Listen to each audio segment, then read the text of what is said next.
This is the Hacking Real Estate Podcast, episode 24.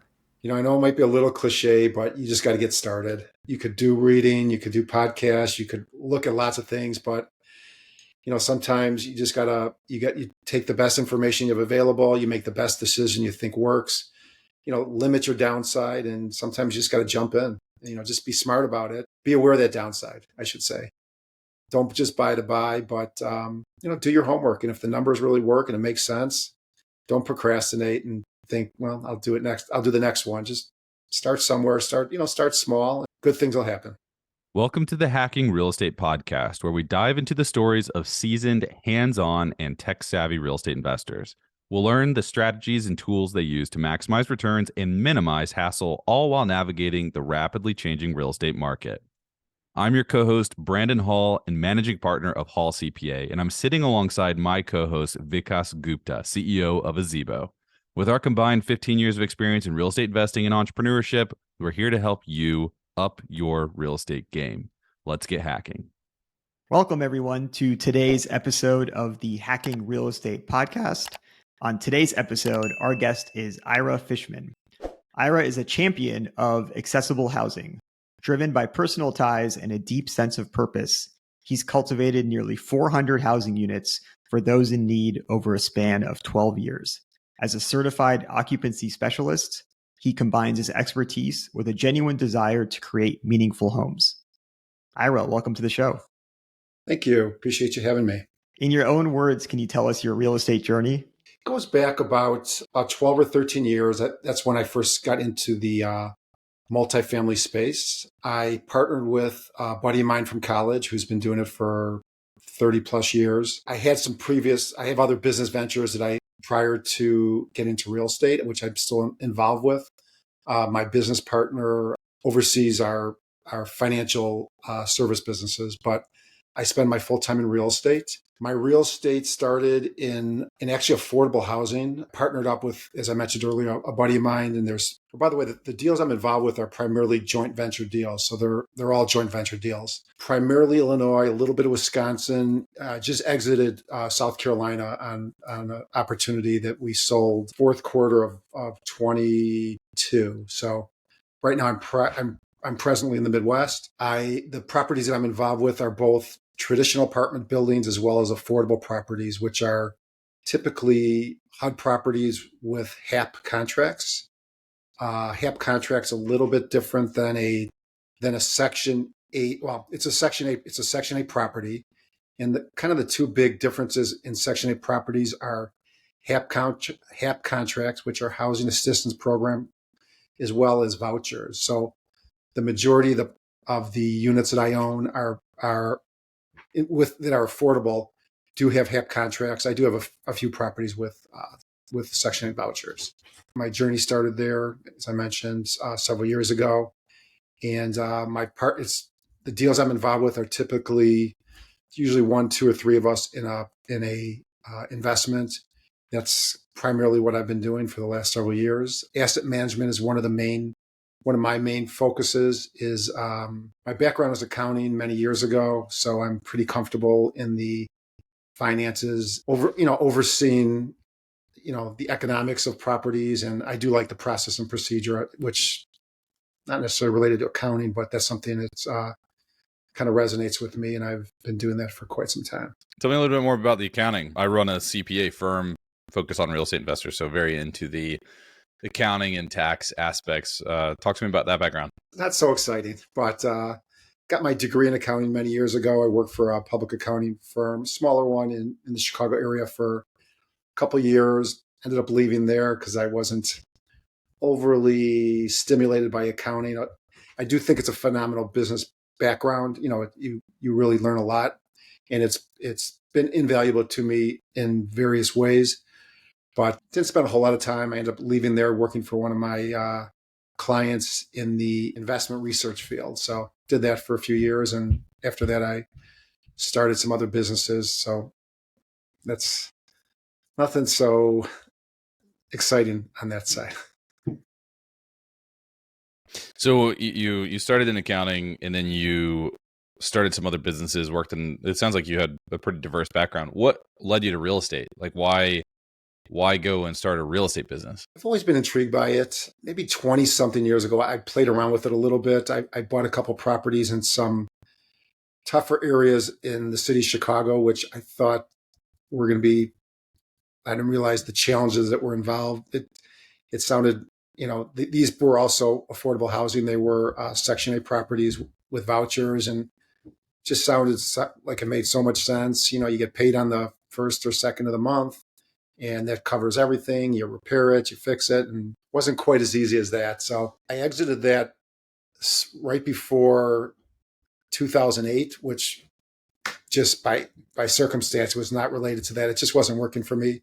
I partnered up with somebody at the time who was a contractor. He wanted to keep the businesses. I really wanted out. So he ended up buying me out, and the timing worked okay for me. I made a couple bucks or broke even. It was nothing super special, but unfortunately wasn't great timing on his end. So that was where I started in this. Why affordable housing? I mean, you hear so much about different municipalities or states having to, think about how do we remove discrimination against people with Section 8 vouchers. So clearly, right, there's a large segment of investors who are trying to stay away from it. And it sounds like you went into it first, not necessarily the greatest experience, but you decided to go back into it and you went back into affordable. So tell us about that. Like, I'm just fascinated by that piece of it. The businesses I'm in prior to real estate are in the financial service businesses, in areas that there's a lot of unbanking going on. So I've spent a fair amount of time in tougher areas, a little more economically challenged areas. So a decent comfort zone in those areas. A couple of my partners, one is a friend of mine from college, and another partner, or actually two other partners, they were venturing into a HUD property in Illinois, on kind of in the western part of the state. And they knew my background. They knew I was interested. I was interested. I wanted to get back into real estate. My buddy and I've talked about it for many years, and opportunity presented itself. I was going to be the one who was going to oversee the property and, do the asset management, et cetera. And I was comfortable with it. We bought a property that was 76 units. Like there were 19 or 20 were empty. It was just being run super poorly. So, I didn't know a whole lot about running properties, but, just using some common sense and some strategies I've used for my other businesses, it was full within like 4 months. It's just a matter of getting the right people, the right contractors, the right situation. And it got filled up very quickly. We got the occupancy where it should be. It was being run. The operational efficiencies were not very efficient. So we kind of, we cleaned up some of that. It's working out well. It's a family property. There's properties that are family. There's some that are for seniors and others for disabilities. Those are the main couple. I'm personally involved with both family and the disability properties. Those are the ones that I've sort of resonated with. Not opposed to senior. My partners actually have some seniors kind of before I got involved with them. So I certainly would welcome that. So that was my first property that I did get involved with HUD properties. Life circumstances also kind of moved me that direction. My oldest son was born with some special needs. He's got some cognitive challenges, and I have a soft spot. I have, my kids are my world, and there's people out there, there's situations out there where people just need some extra help. Those are areas that I focus on. That's part of my why. And, as my son got older, my wife and I created a property for young adults with special needs. And it's a couple of miles from our house in Illinois, in the suburbs of Illinois, right outside of Chicago, I should say. It's for young adults with special needs. I've talked to lots of families. My wife, more so than I, have traveled around the country looking how to put this program together. And we started this about 7 years ago at this point. We got 9 young adults living in our building. We hired a company that works with our kids. I mean, not all of our kids at this point, but, they're still our kids. And they handle these, job coaching, social, transportation, just kind of the whole ball of wax. And it's working out very well. So that was my intro sort of to working with the disability world with Section 8. And just in December of 22, I bought another Section 8 property, also for adults with special needs. makes me feel good. And I try to make it a win-win, both on my side, certainly, and more importantly on their side. So made the improvements that need to be needed. We try to make it a home for our residents. It's not just an apartment, a place to live, but it's a home, and it's a way of life. And our goal is to improve their lives. That's fantastic. I mean, that's very, inspirational and obviously a very personal reason for wanting to do this. If you own rental units but don't want to pay for expensive software, check out Azebo, the smarter way to manage your rental properties. With Azebo, you can automate rent collection, find quality renters, simplify accounting and tax prep, get a bank account designed for real estate investors, and save on rental property insurance. All of these services are free through Azebo. Join thousands of real estate investors who trust Azebo to manage their rental business in one convenient platform. Sign up today at azebo.com/HRE. That's AZIBO.com/HRE. I'd love to understand a little bit more about the economics of the business, right? So if I'm an investor, this is resonating with me, but it sounds kind of complicated. You have another organization coming in providing services.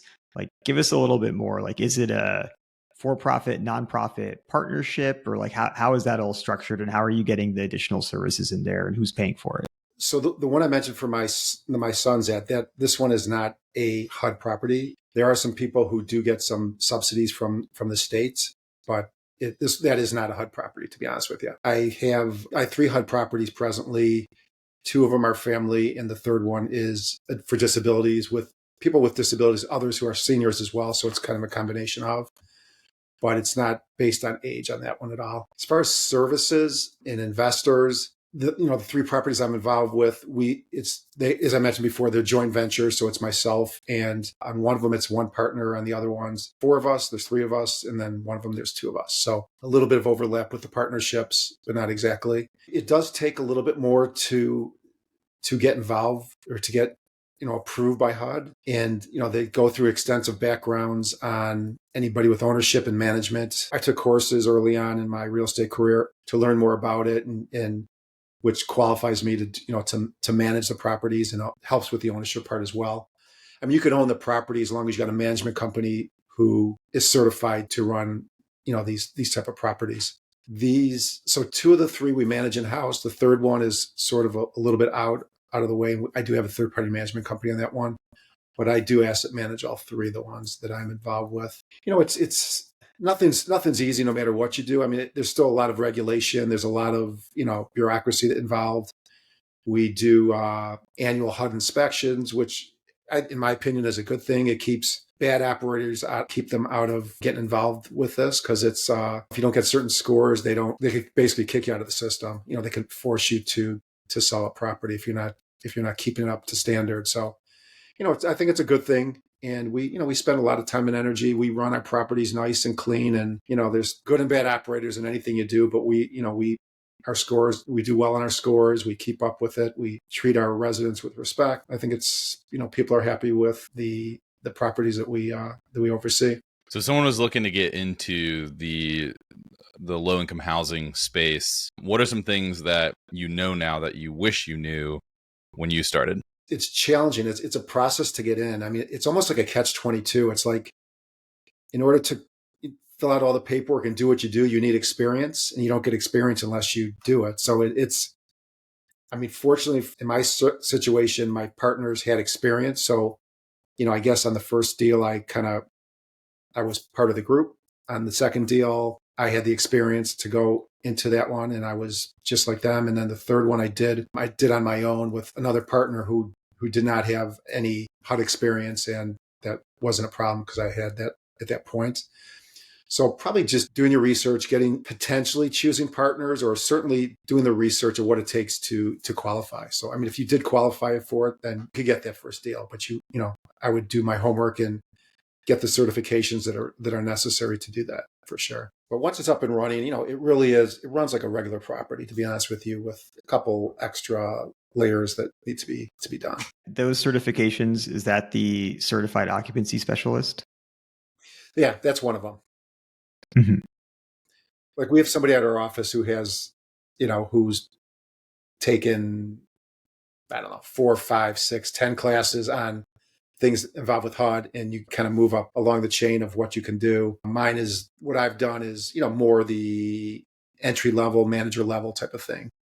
But, it certainly gets more sophisticated when you take higher level classes. But yes, those are the COS is one of the ones that I have personally. Beyond the social and emotional benefits, what are some of the other benefits of investing in HUD properties versus, just straight market rent properties? I guess the advantages I would say are you get paid by HUD, usually on the second or third of the month. You get an ACH that comes into your account. So, that could account for, it's kind of a sliding scale of how much the residents make versus what HUD pays for. They have to qualify both financially and have a background check. So somebody's, you got to pass both of those basically.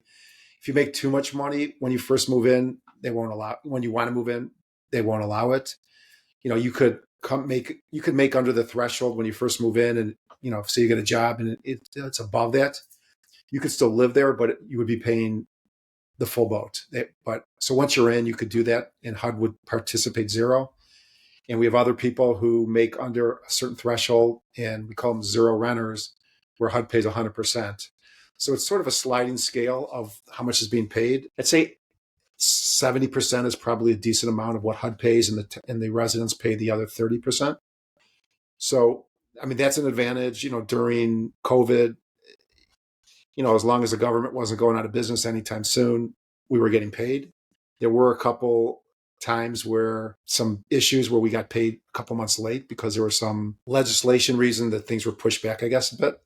But at the end of the day, it got all made up, and we did receive our money. So receiving your money is a positive. If somebody doesn't pay properly, and we would have to evict them, they could get kicked out of the HUD system for several years. So it's advantageous for them not to get evicted, basically. So that does keep evictions down quite a bit. It just helps people who need a little assistance, because there's challenging times out there, and certainly people, for financial reasons. Other people have challenges for cognitive or physical reasons, and they need that extra help. It's a nice thing and the right thing to do sometimes. You just mentioned that there was one instance where it took a few months to get paid. Was that on all the units that were under this program, or is it just like a select few? No, it's the whole program. It was the whole country basically. So.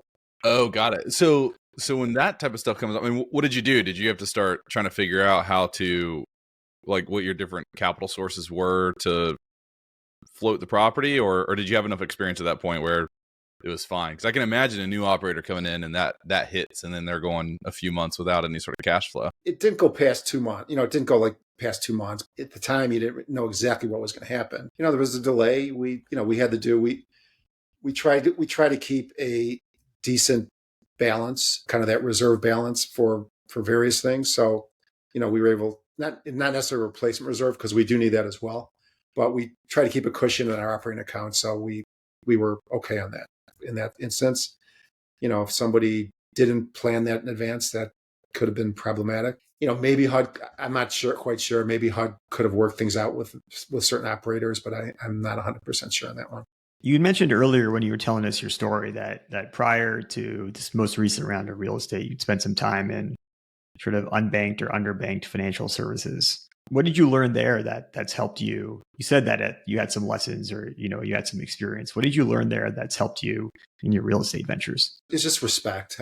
Just because someone makes X amount of dollars a year, or someone's in a Class A, a resident is a Class 8 property, and one's in a Class C property or D property. There's good and bad people in every walk of life, no matter where you're at. And just because someone has more money doesn't make them a better person. Doesn't mean they're not going to treat the apartments, crappy either. I know you mentioned this earlier, but I think I think people in, affordable properties kind of get a bad rap that, they kind of get lumped together that, oh, I wouldn't do that because, they're undesirables, but that's not true. I've got properties. I don't necessarily have any, well, I do have a property. I do have one that's an A property, but mostly B's and C's. And there's there's great people in some of the affordable properties. There's great people in the B's and the C's. It kind of goes across the board. I mean, you certainly have to you have to do your diligence on who whatever property you're looking at, and there's good and bad. And I kind of learned that early on. You treat people respectfully, and they for the most part they reciprocate. So I did learn that in my other business pre-real estate, and I think that's very applicable to real estate for sure. If they're unbanked, presumably they, or correct if I'm wrong, but presumably they have also a thin credit file. Like, how are you screening tenants? Well, the unbanking was more, that was for my prior business, but so the current tenants right now, pretty standard way of doing our screening. Certain credit score they need, and certainly we look if there's their history of criminal activity, anything like that, or evictions and stuff like that. So it's pretty standard for what we do for across the board. Is there a big supply demand gap for some of these types of housing? I'm thinking specifically in the special needs housing. There's a huge need for it. I'll tell you that much. Supply there isn't quite as high as the demand. I mean, some of the HAP properties I was talking about. I mean, what's out there is grandfathered in. They don't make any more HAP properties. I mean, HAP contract properties. You could buy a building, and you could make it a Section 8, vouchers, and as long as you follow the rules that Section 8 has for you, there is a minimal standard, I should say, that you must have in order to meet their requirements. So you could open up a building anywhere you want and do that. You could do that in the nicest, most expensive areas in the country and do that. But as far as the ones that part of the program, the HAP program, those, they don't make those anymore. They're whatever's out there is out there. So you're at supply and demand. Yeah, there's definitely a lot more people are looking for affordable properties than residents looking to move into them than there are existing out there. So they're a high demand. I would probably say a little before I got into it, or maybe, when I first got into it 12, 13 years ago, it wasn't as desirable to buy these type of properties. And now they're harder to find. There's a lot more people looking for them. So if there's more demand than supply, does that translate into lower tenant turnover? Or you already mentioned fewer evictions. I mean, are there, I'm just thinking about it, like if I put my straight financial hat on and think about it from like a first principles, all right, if there's a mismatch between supply and demand, does that translate into better financial returns through some mechanism? It definitely means waiting lists. So we've got significant waiting lists at almost all our properties. I mean, you could say, I want, if you got a smaller property, that if you have a property where there's, mostly twos and less ones and threes, for instance, I mean, you could say people aren't rushing to get out of there. So, if somebody calls and says, I'm looking for a we could say there's a 7-year wait to get in here, because there might be 17 people on the list or 20 people on the list. And the 3 people who've been there have been there for, 4 years, 12, 8 years and 12 years and not moving out so quickly. It's a random number. I mean, it's, they could live there for the next 20 years and it's not opening up. So, it just depends on the areas. There's certain areas, some areas are more desirable than others. But if you run a nice program, people kind of, that's where they want to go and that's where they want to stay. And yes, turnover is typically less. I would say they treat the property well because the majority of the people really appreciate it. The economics, we are restricted on what we could charge. So, it's not like you can't, it is based on what market rate is, but there's a formula how it's calculated. And we can't just take a $800 rent and say, wow, they're getting market rents down the street for $1,100. We can't just go to $1,100. We're restricted on what we could charge. So, there are rules. It's not, there's pros and cons to owning this, these type of affordable properties. And, the family properties, I'll be honest with you, have more wear and tear than that a senior property is going to have. And I mean, that's just a generalization that would apply regardless if it's affordable property or not. Yeah. So it sounds like to me on the pro side, lower tenant turnover, better care of the unit. On the other side, you're a little bit more constrained on what you can do on the rents, but you have a higher guarantee of income given that the government is paying a share of the rent. And so it's sort of like, it's an interesting equation, I guess, to look at, but a lot of pluses certainly in terms of like turnover can kill returns if you're turning over your unit every year in some places. Yeah, no, I agree. But I'd have to say, there's kind of that um, not a cliche, but people say you need one maintenance person per 100, and one in the office. I would have to say we have to run our properties heavier. If I've got a 76 unit property, we almost have almost two full maintenance guys on that in a in-house person. So there's some extra salary there. It's a little more expensive to run in that sense from the personnel side. I don't know. That's how it equates. So that's something to keep in mind. Are there tax benefits to investing in these kinds of properties? I personally have not invested in tax credit deals, but there's a process out there called low income housing tax credits, which you could work on a HAP property, a typical HAP property, and it doesn't have to be either. But so there are some really good tax benefits if one wants to play in that lane, I should say. I personally have not owned a tax credit property. I've taken a couple classes on it, so I know enough to be dangerous. I know how it works. If it made sense, I would do it, but at the present moment, I haven't. So, but that is something to keep in mind as well. And is this going to be an asset class that you continue to invest into, or because it kind of sounds like you sort of have a moat, considering it's hard to get in and the supplies essentially there's no more supply coming on the market. So is this something that you just kind of hunker down and kind of do the hedgehog concept, or are you looking at different asset classes over the next few years? No, I definitely, if something came up, I'm always looking for opportunities to buy the more of these properties. I really do like this. I think we have pretty solid niche there. We know how to run them, through experience, through some trial and error of that formula that works. So no, I'm absolutely looking for more properties. Yeah, and if I could find strategic partners in areas I'm not in, I absolutely would be interested. I mentioned earlier I sold a property in South Carolina. That also was an affordable property that I did sell. Typically, I'm a buy and hold guy, but that one just made sense at the time my partner and I decided to sell it. But no, I'm always looking for more affordable properties as well as traditional apartment buildings. So I like both. It just depends what the opportunity looks like, and kind of take what the market gives. Sometimes, I mean, if it's a big property, I'd be interested in.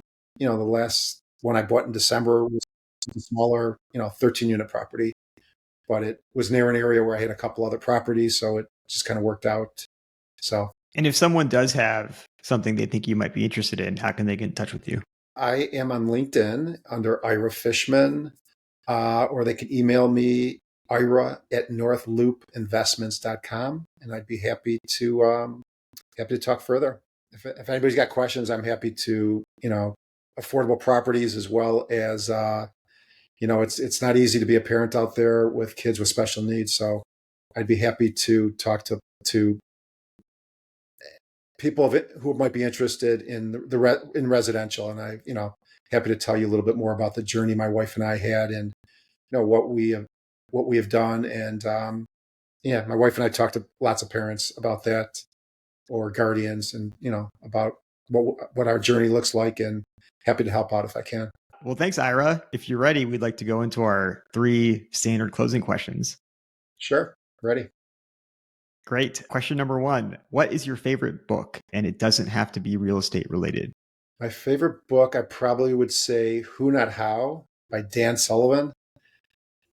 It's just a really good book on process and procedures, and kind of delegating who should be doing it, not how it get, one of my issues, I'm always wearing like too many hats, trying to do too many things. And I think I'd be way more efficient and better at it if I delegate. And I've been working on that quite a bit in the last year or so. And I there's a lot to it. I think it's a great book.